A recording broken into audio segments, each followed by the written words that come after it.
dalam senyapnya langit dan riuhnya bumi, ketika alam bersenandung dalam bahasa sunyi yang hanya bisa diterjemahkan oleh jiwa-jiwa yang tercerahkan, mata ketiga para utusan ilahi terbuka perlahan, bukan dengan dentuman petir, tetapi dengan getar halus kesadaran yang melampaui batas indera manusia biasa. Mereka adalah jiwa-jiwa pilihan, dilahirkan bukan sekadar untuk hidup, tetapi untuk menyaksikan, untuk merasakan, untuk menjadi cermin yang menyingkapkan keburukan zaman yang tak lagi mengenal malu.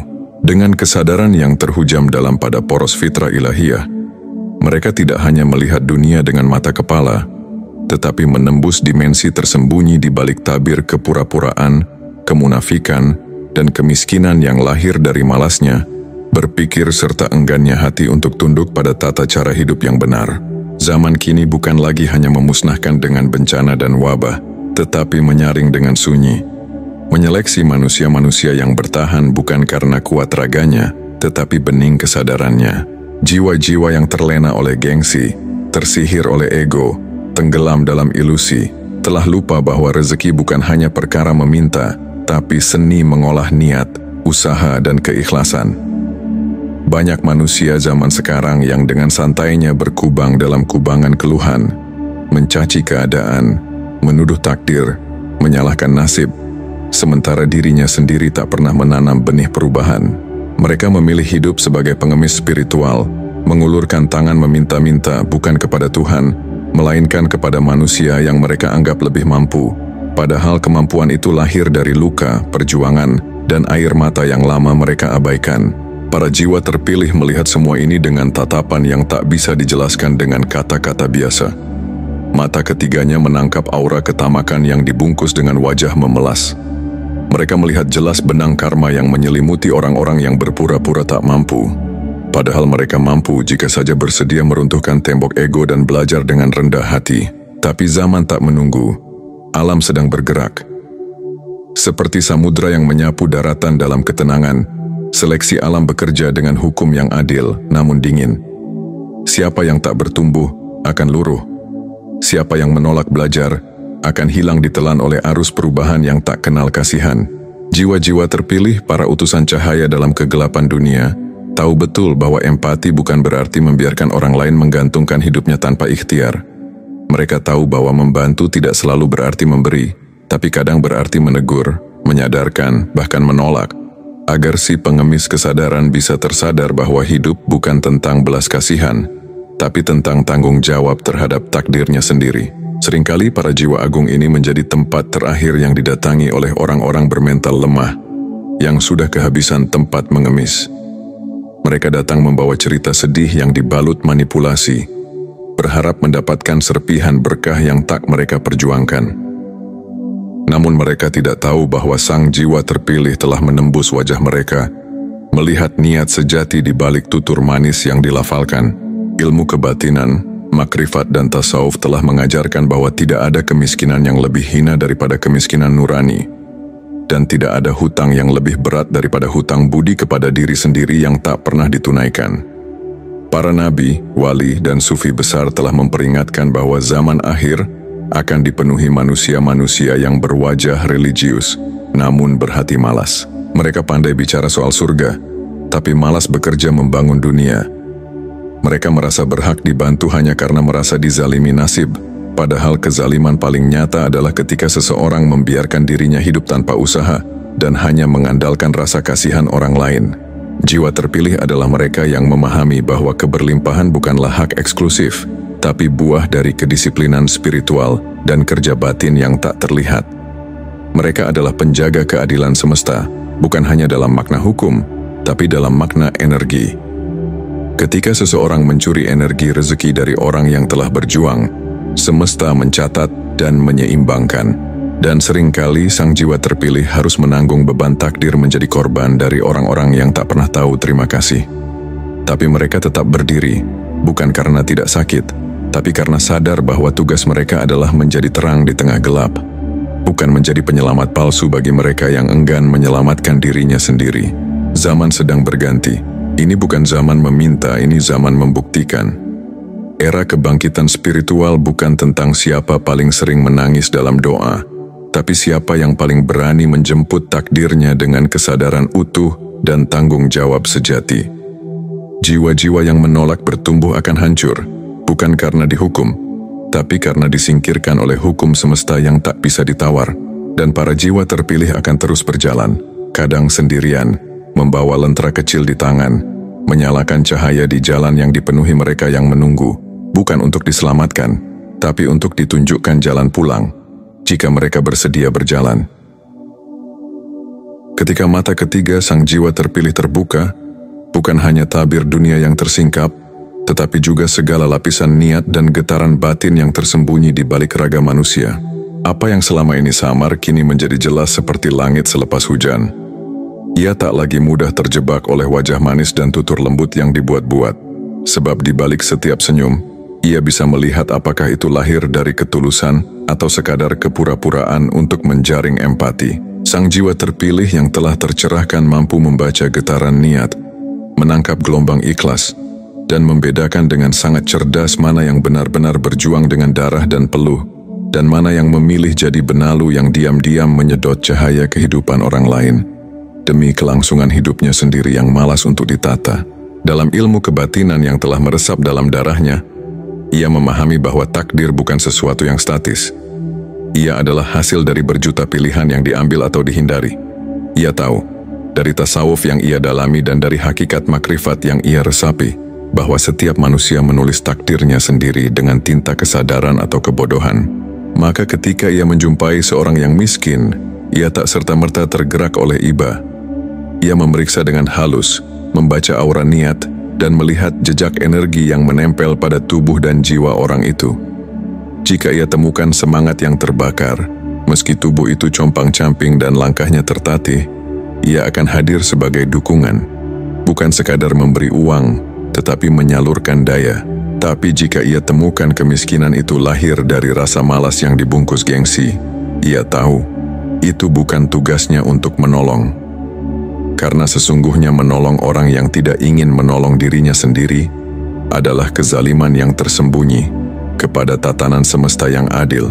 Ia memahami bahwa banyak manusia di bumi ini menyalahkan keadaan, menyalahkan negara, menyalahkan orang tua, bahkan menyalahkan Tuhan, tapi tak pernah menyalahkan dirinya sendiri, yang sejak lama lebih sibuk mempertahankan gengsi ketimbang belajar bangkit dari keterpurukan.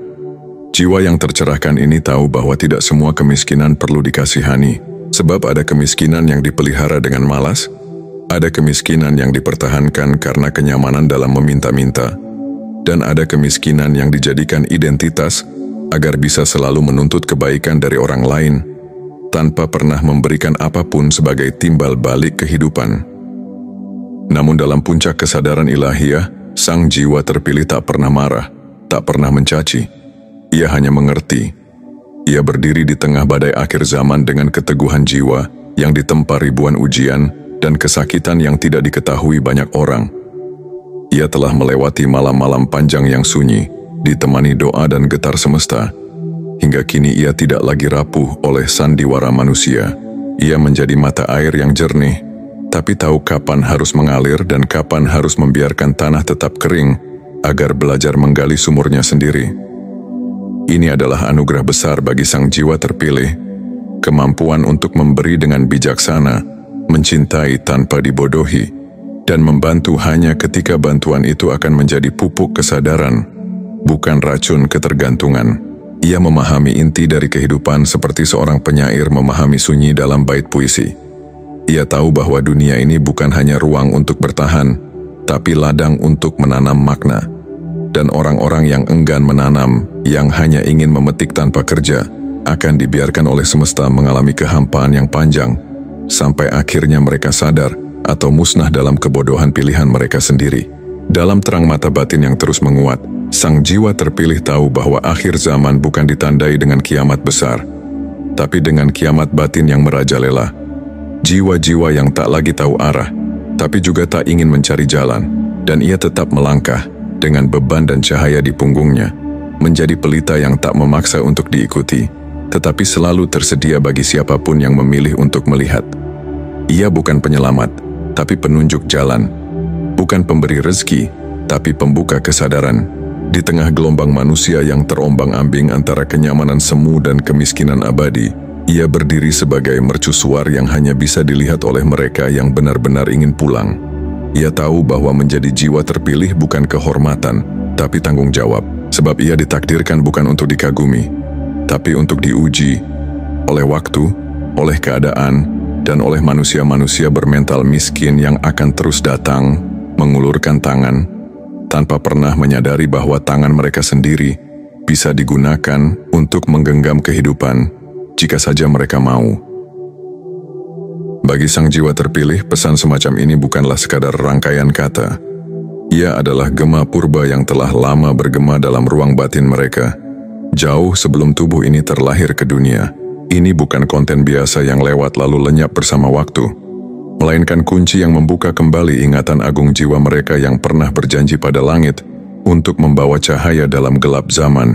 Maka ketika mereka membaca pesan ini, hati mereka bergetar bukan karena hiburan, tapi karena kenangan batin yang seolah dipanggil kembali. Seperti seseorang yang tersesat di hutan lebat dan tiba-tiba mendengar bisikan arah pulang dari mata angin suci, pesan ini menjadi cahaya yang menuntun jiwa mereka kembali ke porosnya. Mereka tahu bahwa dunia hari ini penuh dengan sandiwara dan polusi batin. Banyak suara keras yang sejatinya kosong, dan banyak permintaan bantuan yang sesungguhnya bukan jeritan kesulitan, melainkan siasat licik dari jiwa-jiwa yang malas, namun cerdik dalam berpura-pura. Dalam kebijaksanaan yang tajam dan penuh welas, para jiwa terpilih ini telah berkali-kali dikhianati oleh orang-orang yang datang membawa cerita sedih, namun menyimpan kerakusan di balik wajah lelah mereka. Maka ketika pesan ini datang, yang tidak meminta-minta, tidak menuntut dikasihani, namun justru menguatkan, menyadarkan, dan menghidupkan cahaya keinsafan dalam diri, mereka tahu ini adalah pesan yang pantas untuk didukung sepenuh hati, sepenuh doa, bahkan sepenuh materi. Mereka rela mengetuk tombol like bukan sebagai formalitas, tapi sebagai ritual batin. Tanda bahwa mereka menyatu dengan kebenaran di balik kalimat-kalimat itu. Mereka menulis komentar positif bukan untuk terlihat bijak, tetapi sebagai bentuk pantulan cahaya batin yang ingin memperkuat gema pesan ini, agar lebih banyak jiwa terbangun dari tidur panjangnya, dan mereka memilih mengirimkan super thanks bukan karena ingin pamer, tetapi karena mereka paham, memberi kepada pesan yang menyadarkan satu bangsa jauh lebih mulia daripada memberi kepada tangan-tangan yang terus meminta, namun tak pernah belajar memberi.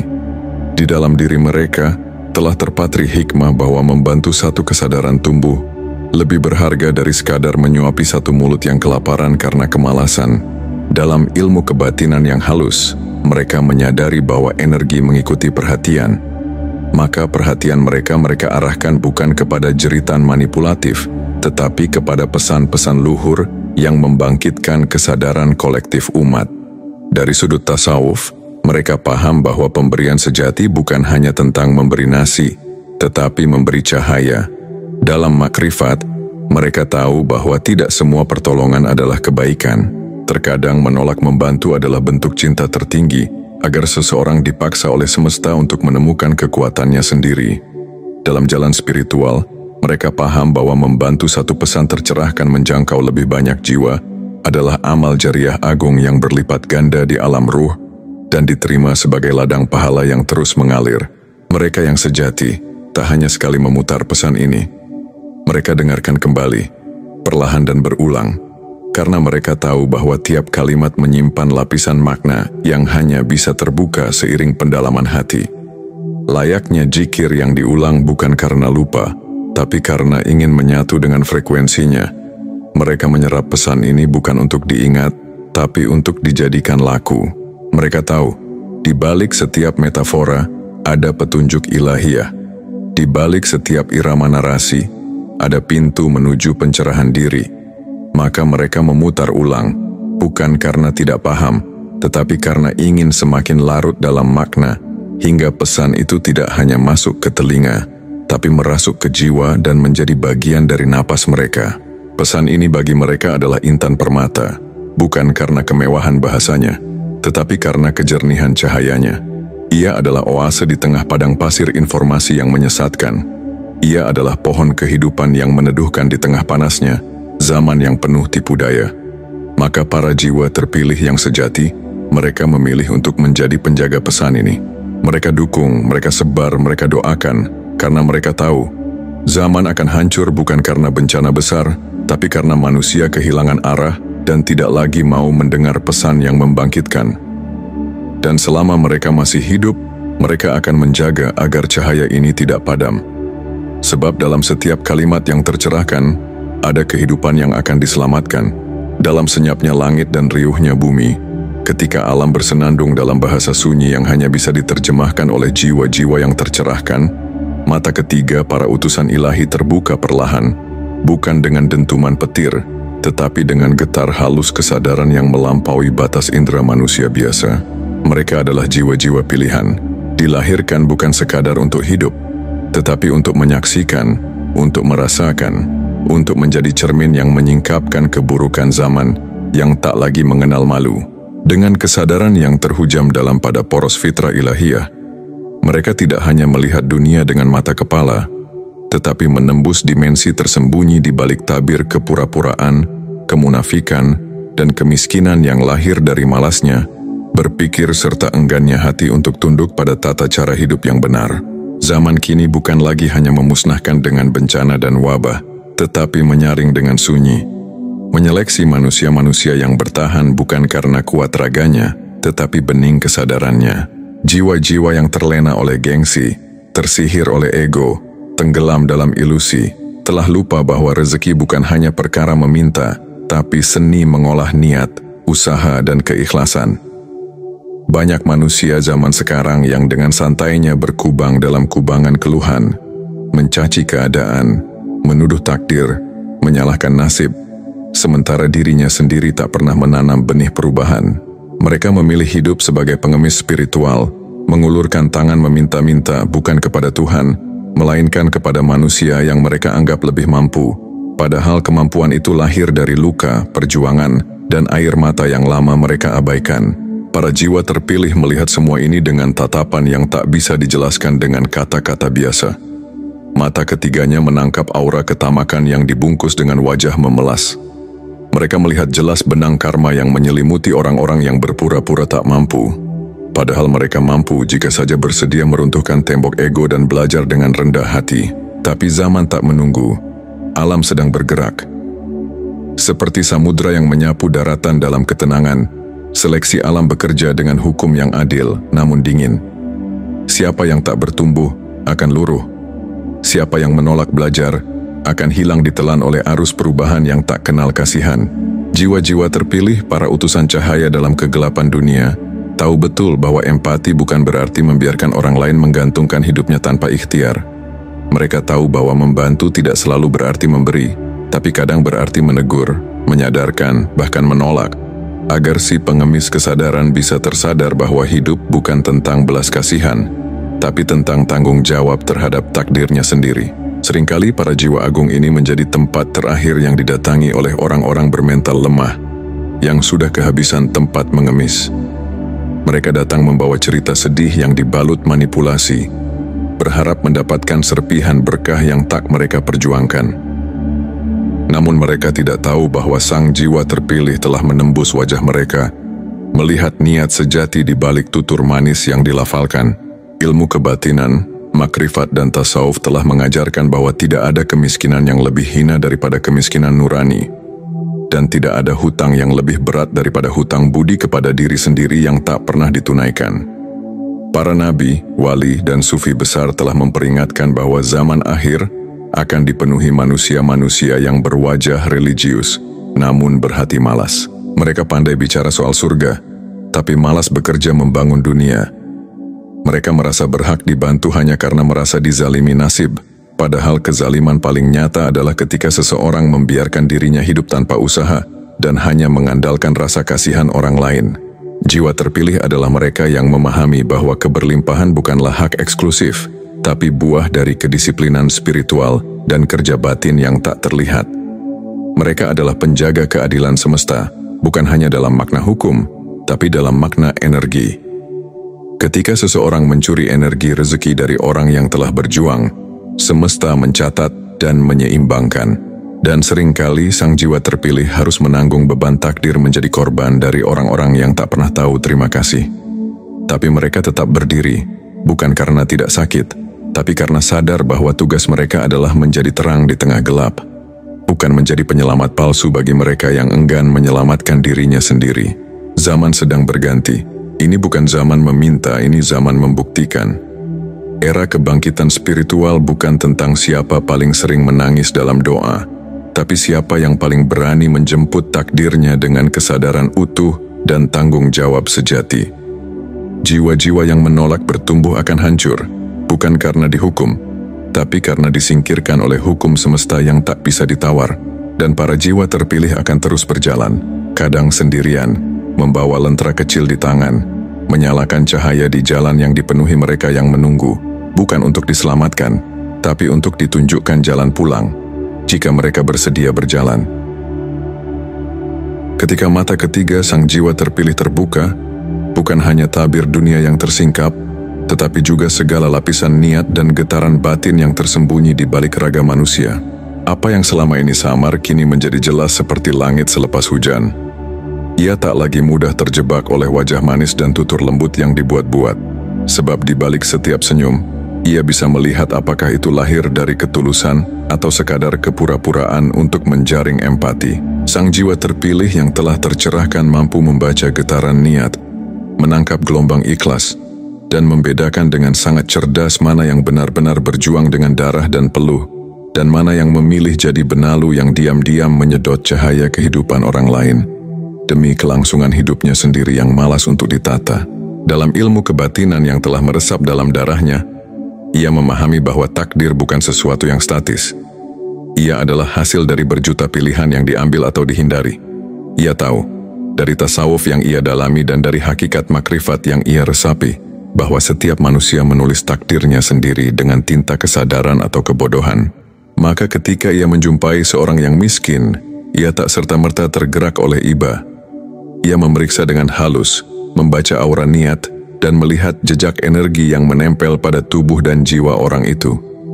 Jika ia temukan semangat yang terbakar, meski tubuh itu compang-camping dan langkahnya tertatih, ia akan hadir sebagai dukungan, bukan sekadar memberi uang, tetapi menyalurkan daya. Tapi jika ia temukan kemiskinan itu lahir dari rasa malas yang dibungkus gengsi, ia tahu, itu bukan tugasnya untuk menolong.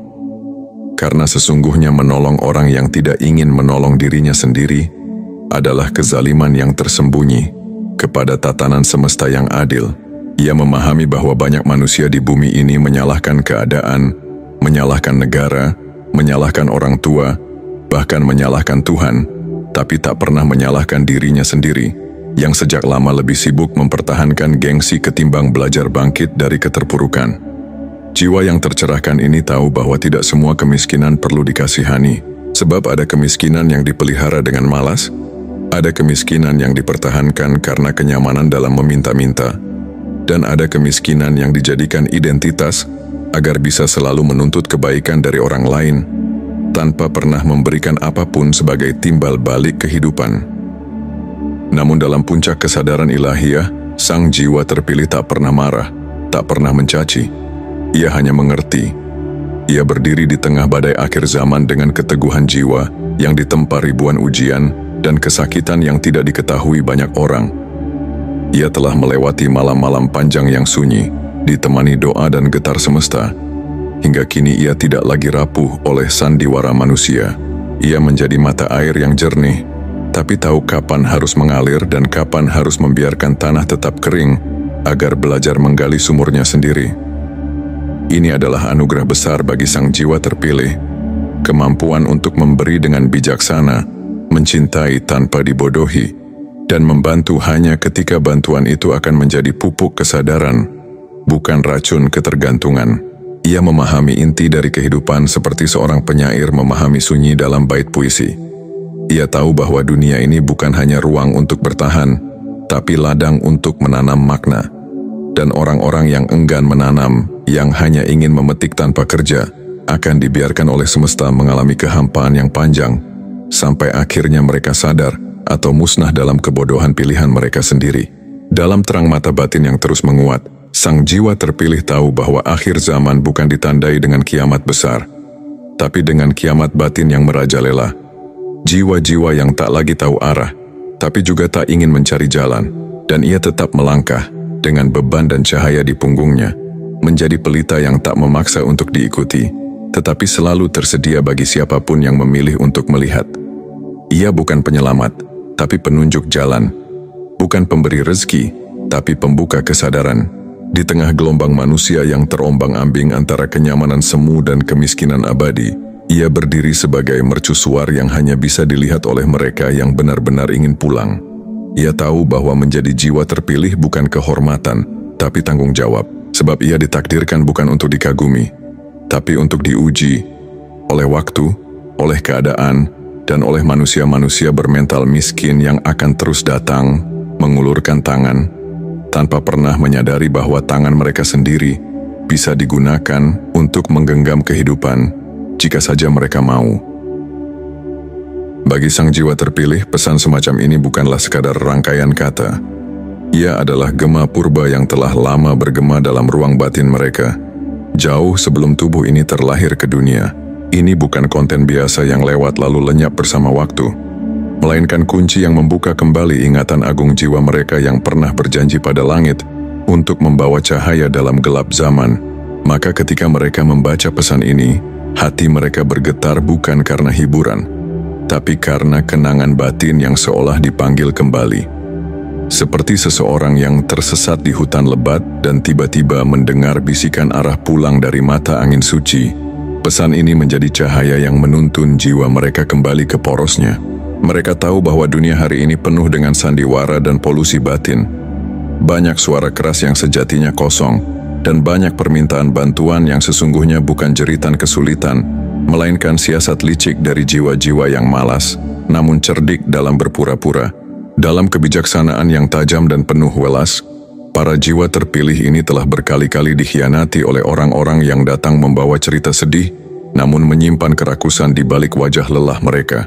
Maka ketika pesan ini datang, yang tidak meminta-minta, tidak menuntut dikasihani, namun justru menguatkan, menyadarkan, dan menghidupkan cahaya keinsafan dalam diri, mereka tahu ini adalah pesan yang pantas untuk didukung sepenuh hati, sepenuh doa, bahkan sepenuh materi. Mereka rela mengetuk tombol like bukan sebagai formalitas, tapi sebagai ritual batin. Tanda bahwa mereka menyatu dengan kebenaran di balik kalimat-kalimat itu. Mereka menulis komentar positif bukan untuk terlihat bijak, tetapi sebagai bentuk pantulan cahaya batin yang ingin memperkuat gema pesan ini, agar lebih banyak jiwa terbangun dari tidur panjangnya, dan mereka memilih mengirimkan super thanks bukan karena ingin pamer, tetapi karena mereka paham, memberi kepada pesan yang menyadarkan satu bangsa jauh lebih mulia daripada memberi kepada tangan-tangan yang terus meminta, namun tak pernah belajar memberi. Di dalam diri mereka telah terpatri hikmah bahwa membantu satu kesadaran tumbuh lebih berharga dari sekadar menyuapi satu mulut yang kelaparan karena kemalasan. Dalam ilmu kebatinan yang halus, mereka menyadari bahwa energi mengikuti perhatian. Maka perhatian mereka arahkan bukan kepada jeritan manipulatif, tetapi kepada pesan-pesan luhur yang membangkitkan kesadaran kolektif umat. Dari sudut tasawuf, mereka paham bahwa pemberian sejati bukan hanya tentang memberi nasi, tetapi memberi cahaya. Dalam makrifat, mereka tahu bahwa tidak semua pertolongan adalah kebaikan. Terkadang menolak membantu adalah bentuk cinta tertinggi, agar seseorang dipaksa oleh semesta untuk menemukan kekuatannya sendiri.